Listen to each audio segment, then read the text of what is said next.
నమస్తే, నా పేరు తేజస్విని. బీసీఎన్ న్యూస్ కి స్వాగతం. ముందుగా ముఖ్యాంశాలు. రాజ్యాంగ దినోత్సవంలో సీఎం చంద్రబాబు కీలక ప్రసంగం. రాజ్యాంగ స్ఫూర్తిని పెంపొందించే శక్తి ప్రజలకే ఉందంటూ వ్యాఖ్య.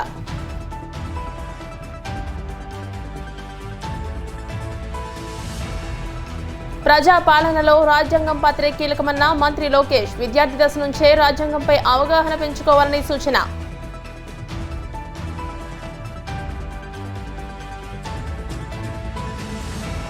మహదేవపట్నంలో అయ్యప్ప స్వాముల మహాపడి పూజ, మాలదారుల భజనలతో ఆధ్యాత్మిక శోభ.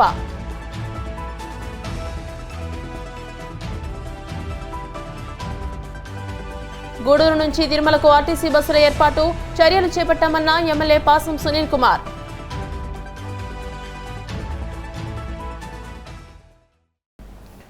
దేశానికి దిశానిర్దేశం చేస్తున్న రాజ్యాంగాన్ని గౌరవించుకోవాల్సిన బాధ్యత ప్రతి ఒక్కరిపైన ఉందని ఏపీ ముఖ్యమంత్రి చంద్రబాబు నాయుడు పేర్కొన్నారు. మంగళవారం ఏపీ సచివాలయంలో జరిగిన 75వ రాజ్యాంగ దినోత్సవ కార్యక్రమంలో పాల్గొన్న ఆయన మాట్లాడుతూ స్వాతంత్ర దినోత్సవంతో పాటు రాజ్యాంగ దినోత్సవాన్ని కూడా జరుపుకోవాలని అన్నారు. భవిష్యత్ సవాళ్లను కూడా ఊహించి రాజ్యాంగంలో పరిష్కారాలు చూపారని, ఈ రాజ్యాంగాన్ని భారత పౌరులుగా మనకు మనం సమర్పించుకుంటున్నట్టు రాశారని అన్నారు. ఎవరైనా రాజ్యాంగాన్ని దుర్వినియోగం చేస్తే దానిని సరిచేసే శక్తి ఓటర్లకు ఉందన్నారు. అంతటి గొప్ప రాజ్యాంగాన్ని గౌరవించుకోవాల్సిన బాధ్యత ప్రతి ఒక్కరిపైన ఉందని అన్నారు. ఒక పవిత్రమైన రోజు, ఒక విశిష్టమైన రోజు కూడా. ప్రపంచంలోని అతిపెద్ద రాజ్యాంగాన్ని, అతిపెద్ద ప్రజాస్వామ్య దేశానికి పరిరక్షణ కలిగించిన రోజు. మన రాజ్యాంగాన్ని రాజ్యాంగ పరిషత్ ఆమోదించిన రోజు కూడా. భారత రాజ్యాంగ నిర్మాత డాక్టర్ బిఆర్ అంబేద్కర్ సారథ్యంలో 2 సంవత్సరాల 11 నెలల 18 రోజుల పాటు సుదీర్ఘంగా ఆలోచించి రాసినటువంటి రాజ్యాంగం. అది కూడా ప్రపంచంలోనే ఒక లిఖిత రాజ్యాంగంగా ఈరోజు మనం చూస్తే ఇది అమలు చేసి 75 సంవత్సరాలైనా ఎన్నో సవాళ్లు వచ్చినా ఆ సవాళ్లన్నీ అధిగమించి దేశ భవిష్యత్తుని, భారతదేశ సమైక్యతను కాపాడుకుంటూ ముందుకు పోగలిగాం. డాక్టర్ అంబేద్కర్ 125వ జయంతి సందర్భంగా 2015 నుంచి రాజ్యాంగాన్ని భారత రాజ్యాంగ దినోత్సవంగా జరుపుకుంటూ ముందుకు పోవాలని గవర్నమెంట్ ఆఫ్ ఇండియా నిర్ణయించడం. మనం రాజ్యాంగాన్ని సమర్పించిన రోజు ఈ రోజైనా మనం అందరం కూడా జనవరి 26 నుంచి మన రాజ్యాంగాన్ని పరిరక్షించుకున్న దినోత్సవంగా మనం ముందుకు పోతూ వచ్చాం. దీన్ని ఒక 2 అకేషన్లో గుర్తు చేసుకుంటున్నాం. స్వాతంత్ర దినోత్సవం జరుపుకుంటున్నాం. మొన్నటి వరకు జనవరి 26 రిపబ్లిక్ డే మాత్రం జరుపుకున్నాం. ఎన్డీఏ గవర్నమెంట్ వచ్చిన తర్వాత రాజ్యాంగాన్ని ఆమోదించిన రోజు కూడా మనం జరుపుకోవాలని నిర్ణయించడం అనేది చాలా ముఖ్యం. రాజ్యాంగాన్ని ఇప్పుడు మన అందరం కూడా మన మైండ్ని కంట్రోల్ చేయాలన్నా, కండిషన్ చేయాలన్నా ఏ రిలీజన్ సంబంధించి ఆ రిలీజన్ రిమైండర్ కింద చేసుకుంటూ వస్తున్నాం. హిందువులు చూస్తే దేవాలయాలు పోతారు, భగవద్గీతను ప్రాక్టీస్ చేస్తారు. క్రిస్టియన్స్ని చూస్తే చర్చిలకు పోతారు, అక్కడి నుంచి బైబిల్ ఉందో బైబిల్ని చేస్తారు.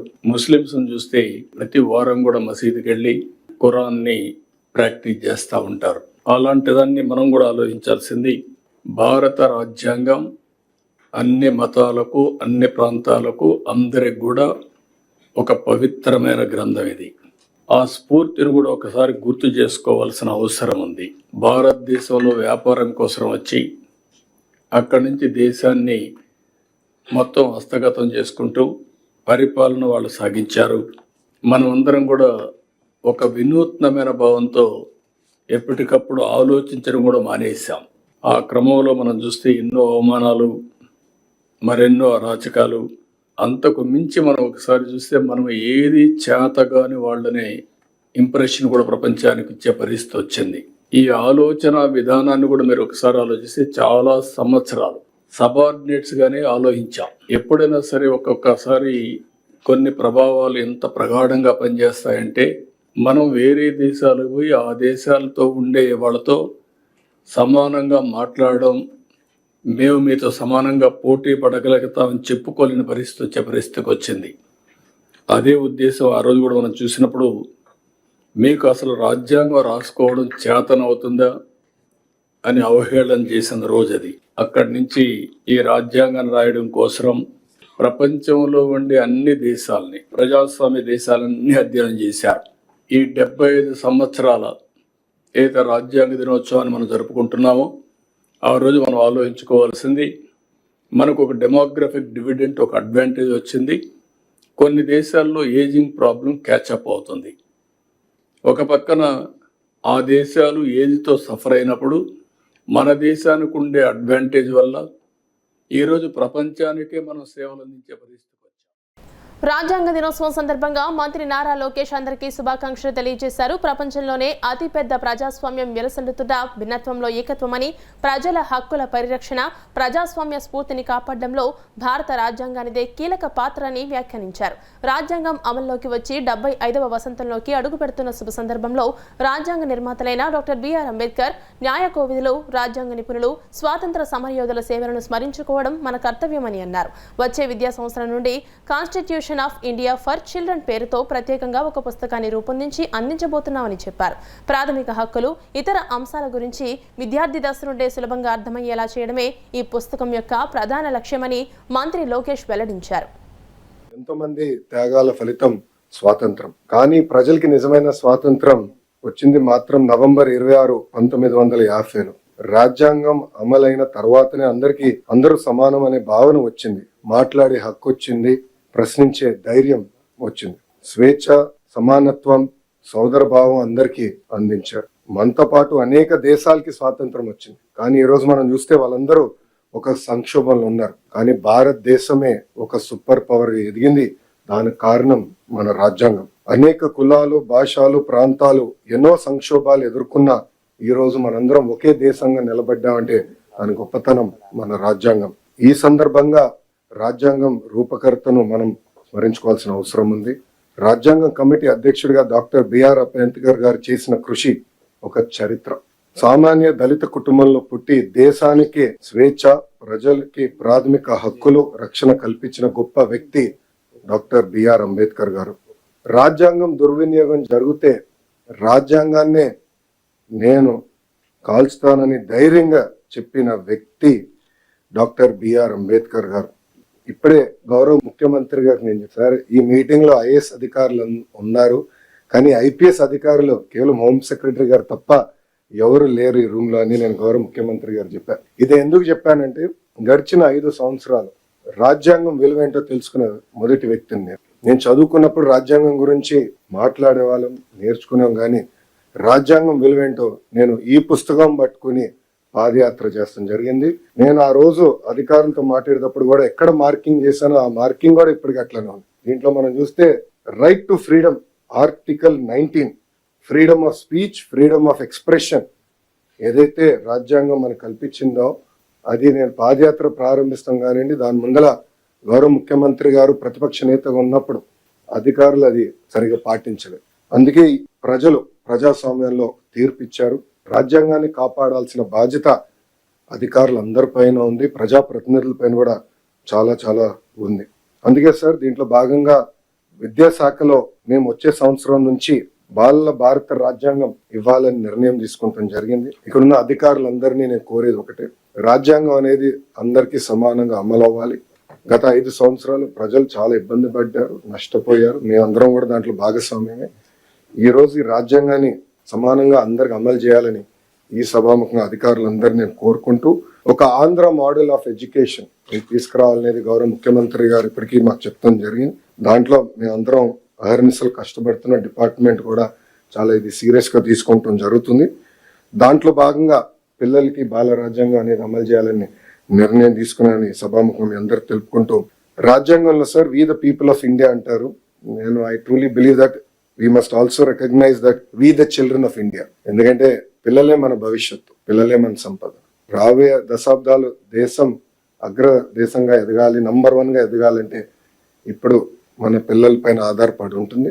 దీనికోసం అందరం భాగస్వామ్యం అవ్వాలి. ఈ కార్యక్రమాన్ని జయప్రదం చేయాలని ఈ సభాముఖంగా కోరుకుంటున్నాను. పశ్చిమ గోదావరి జిల్లా పాలకొల్లులోని పంచారామ క్షేత్రమైన శ్రీ క్షీర రామలింగేశ్వర స్వామి ఆలయంలో 4వ కార్తీక సోమవారం సందర్భంగా అధిక సంఖ్యలో భక్తులు స్వామిని దర్శించుకుని తరించిపోయారు. ఈ సందర్భంగా నిర్వహించిన అన్న సమారాధనలో మంత్రి నిమ్మల రామానాయుడు పాల్గొని స్వయంగా భక్తులకు వడ్డించారు. గత 5 ఏళ్ల క్రితం కేవలం 600 మందికి మాత్రమే టోకెన్లు ఇచ్చి ప్రసాదాన్ని అందించేవారని అన్నారు. ఈ ఏడాది మాత్రం ఎంతమంది భక్తులు వచ్చినా అన్న ప్రసాదాన్ని అందజేస్తున్నట్టు తెలియజేశారు. ఈ కార్యక్రమంలో తెలుగుదేశం పార్టీ కార్యకర్తలు, నాయకులు పాల్గొన్నారు. ఎందుకంటే నేను కూడా ఈరోజు మరి ఏదైతే నడుచుకుంటూ వస్తూ ఉంటే ఎవరైతే ఈ భోజనాల కోసం మరి వేచి ఉన్నటువంటి క్యూ లైన్లో ఉన్న వాళ్ళని కానీ అదేవిధంగా భోజనం చేసి బయటకు వస్తున్నటువంటి వాళ్ళని కూడా అడగడం జరిగింది. ఏమ్మా ఏర్పాట్లు ఎట్లా ఉన్నాయి, భోజనాలు ఎట్లా ఉన్నాయని అంటే అందరూ కూడా చాలా సంతోషంగా, చాలా ఆనందంగా మీ పాలకులలో ఇంత రుచికరమైన భోజనాన్ని మేము తిన్నాము అనేటువంటి సంతోషాన్ని, ఏర్పాట్లు కూడా భోజనాలు కూడా వేడివేడిగా చాలా టేస్ట్గా ఉన్నాయి అన్నప్రసాదాలన్నీ ఆ భక్తులు చెప్తూ ఉంటే చాలా సంతోషం, ఆనందం కలిగింది.